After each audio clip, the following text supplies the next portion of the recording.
Next to Tyndall effect. Tyndall effect of colloids. Generally, true solution. Through the true solution, if you pass light, this is the light source. We can't observe though if it is a true solution. True solution. In the case of true solution, if you pass light, if the true solution is a dark condition, we can't observe the solution and also how light is passing. In the case of true solutions, if you pass light, in the darkness also we can't observe. It is homogeneous because homogeneous, but if you pass the same light through the colloidal solutions. So in dark room, just you keep this colloidal solution and pass the light.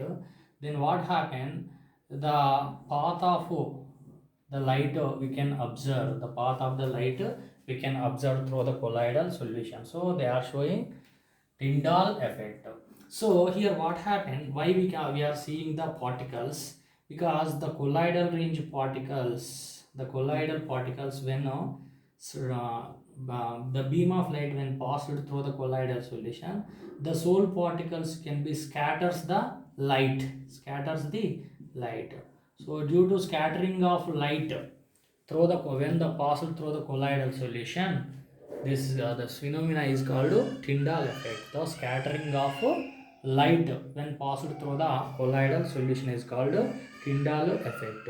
So this colloidal solutions, the solid particles here, sole particles range is 1 nanometer to 1000 nanometers. So those particles can be scatters the light, but in the case of a homogeneous solution, the solute particle size is less than 1 nanometer. There is no scattering of light, so the light is directly passed. We can't see. This is homogeneous. This is a heterogeneous. So Tyndall effect is shown by colloidal solution, but not true solutions.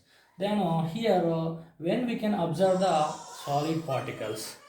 So the colloidal particles when we can observe, see the diameter of soles, if it is the diameter is A angstroms, the diameter of sole particles if greater than wavelength passed the light passed wavelength, if less than diameter of the colloidal particles, then only the Tyndall effect can be observed.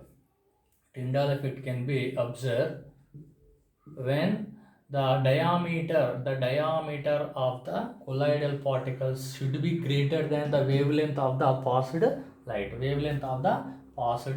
That is the condition number one. And refractive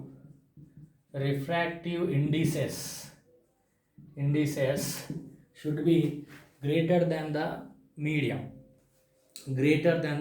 So here refractive indexes and also this diameter of the colloidal particle should be greater than lambda. These two conditions should be obeyed. Then they shows Tyndall effect. Otherwise not. So lyophilic and lyophobia soles, if you see, these can be shows poor Tyndall effect because it can obey first condition but not a second condition. But lyophobics also can obey first and second condition, so they can show Tyndall effect. Lyophilics also cannot show Tyndall effect. So refractive indices should be high, and also the wavelength of the passed light should be less than the diameter of the colloidal particle. Then only Tyndall effect can be observed, but otherwise not. So next concept is colors of the colloids. See, the colloidal particles are showing colors. So these colors are depends on the size and also shape. Also we can take size and shape. So spherical shaped colloids when scatter the light, we can see in the form of red color. But disc shaped colloidal particles when scatter the light, we can see in the form of blue color. And also the color of the colloidal solution also depends on the the manner in which the light is observed, the manner in which the observer receives the light. Observer receives the light also. So if you see the milk, so if you see the milk, so in the milk, if you observer through the reflected light, through reflected light, if we see, it is appear as blue color.